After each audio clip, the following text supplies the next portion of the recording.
What happens when a Hollywood producer decides the most powerful mob boss in New York doesn't deserve respect? When a man who makes movies about tough guys meets an actual tough guy and refuses to pay, how long before the fiction becomes reality? And when John Gotti decides to teach a lesson that never requires a single threat, what does systematic destruction look like when it targets the dream factory of America? This is the story of Richard Levinson, the producer who thought his Malibu address and studio deal protected him from consequences, and why his next 3 films never made it to theaters. It was spring 1987, Manhattan. Richard Levinson was 51 years old, a Hollywood producer with 3 moderately successful action films behind him and a 4-picture deal with a mid-tier studio that was paying him very well.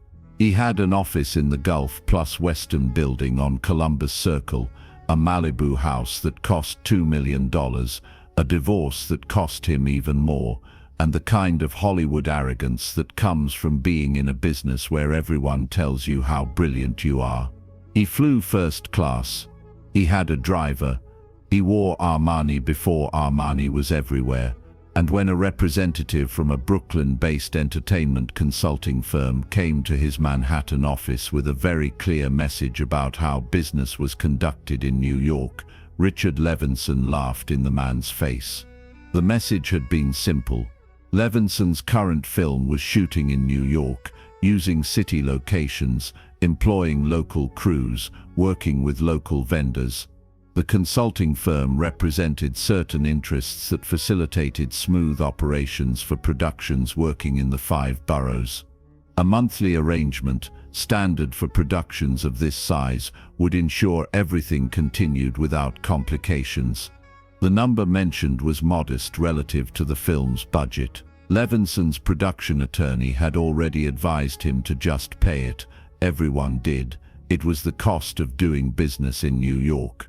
But Richard Levinson had made movies about mob guys. He thought he understood the world. Tell whoever sent you that I don't pay protection. I'm not some restaurant owner. I'm a Hollywood producer. This is America. Go find someone else to shake down. The representative left without argument. Which, had Levinson known anything real about organized crime rather than the cinematic version, would have told him everything. Word reached John Gotti within 48 hours. Gotti, 47 years old, boss of the Gambino family, sat at the Bergin Hunt and Fish Club and listened to the report. Sammy Gravano sat across from him, watching Gotti's expression, which showed nothing. Not anger, not offense, nothing. Gotti said, "He makes movies about us. 3 of them. All did okay business. Nothing special. And he told our representative that he doesn't pay protection."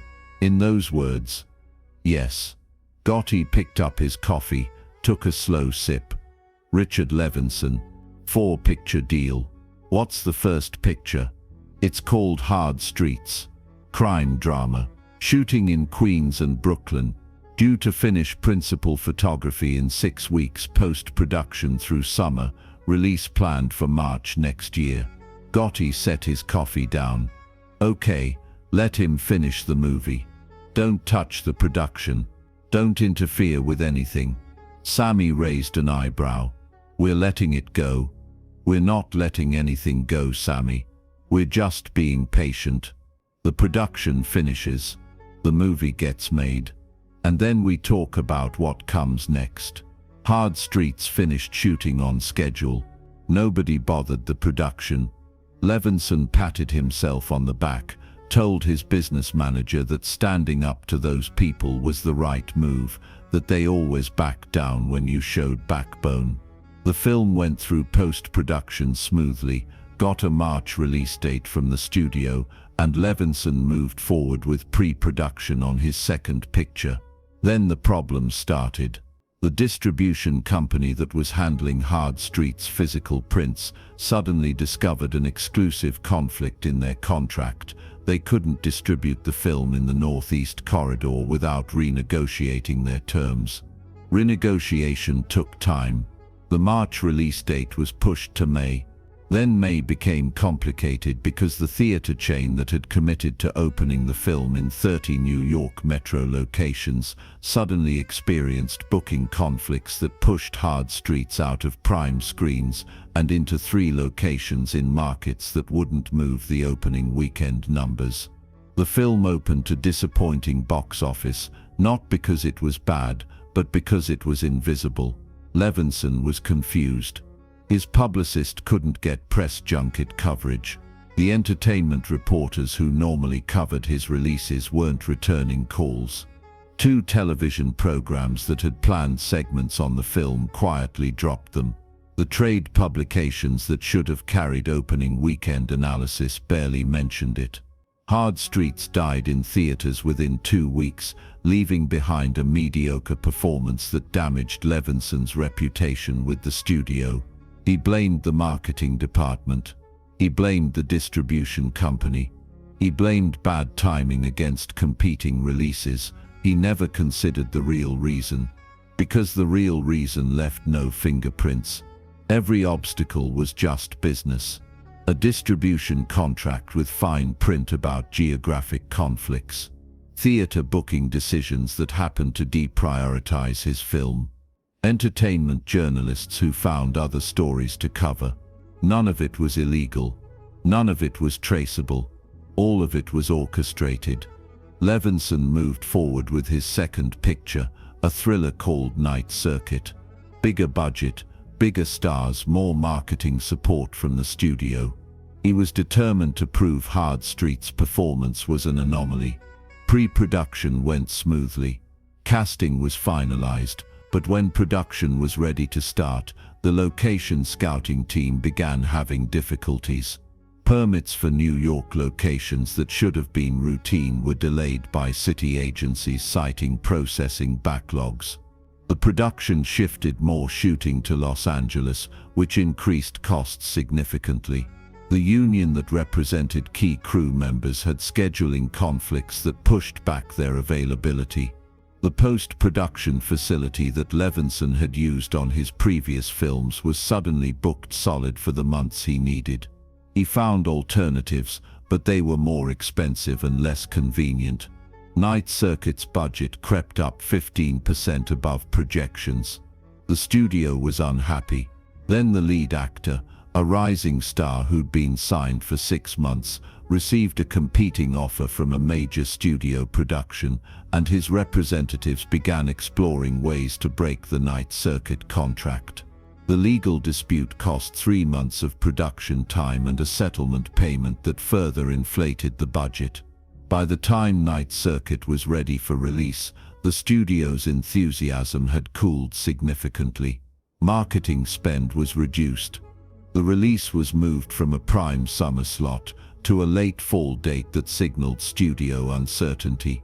The film performed below expectations. Levinson's reputation dropped another notch. His business manager came to him with a quiet observation.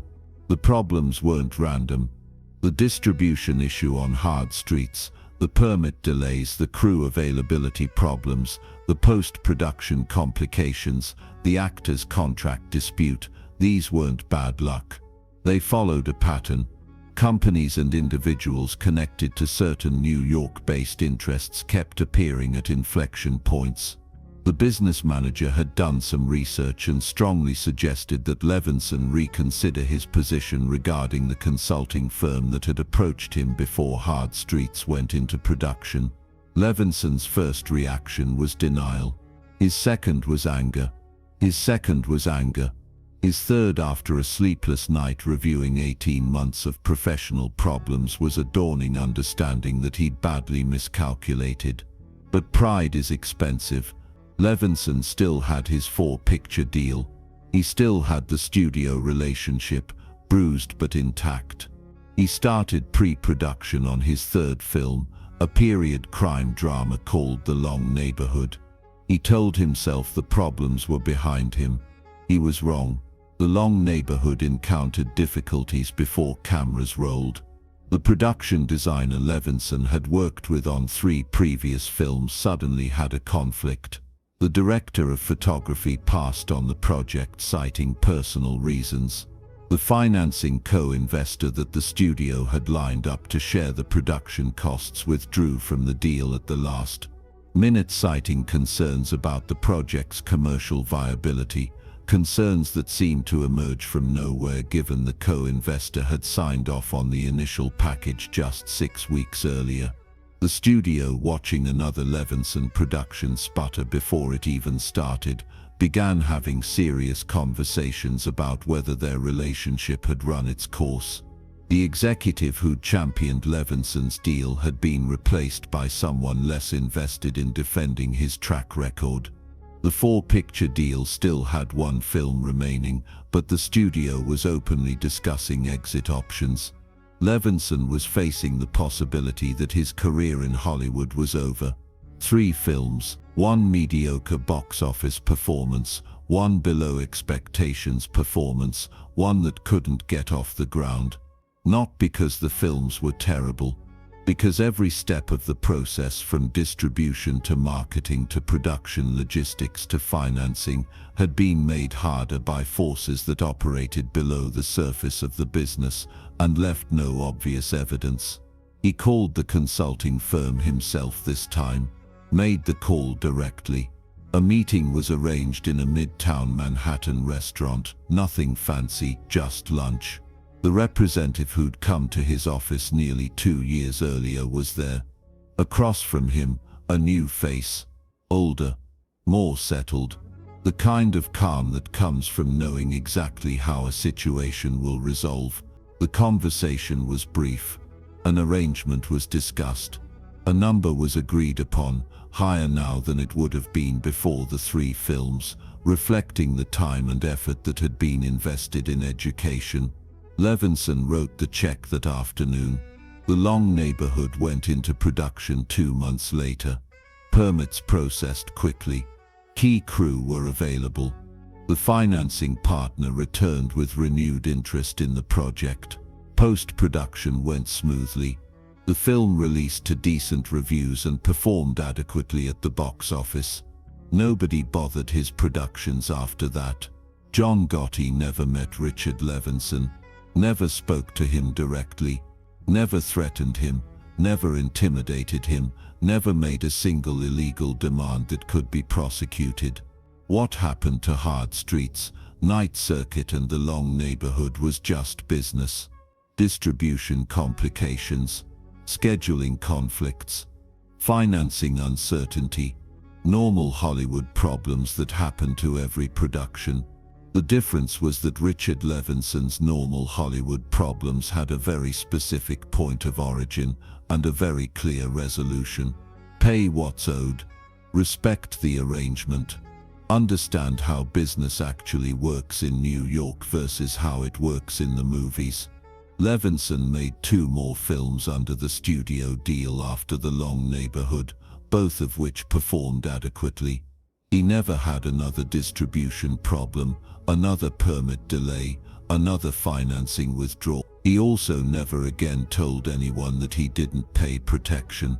Some lessons cost more than others to learn, and the lessons taught by John Gotti, without a single threat, without a single act of violence, without leaving a single fingerprint on any of it, cost Richard Levinson 2 years of his career and 3 films that never reached their potential. The tuition for understanding how power actually works proved expensive, but he never needed to take the class again.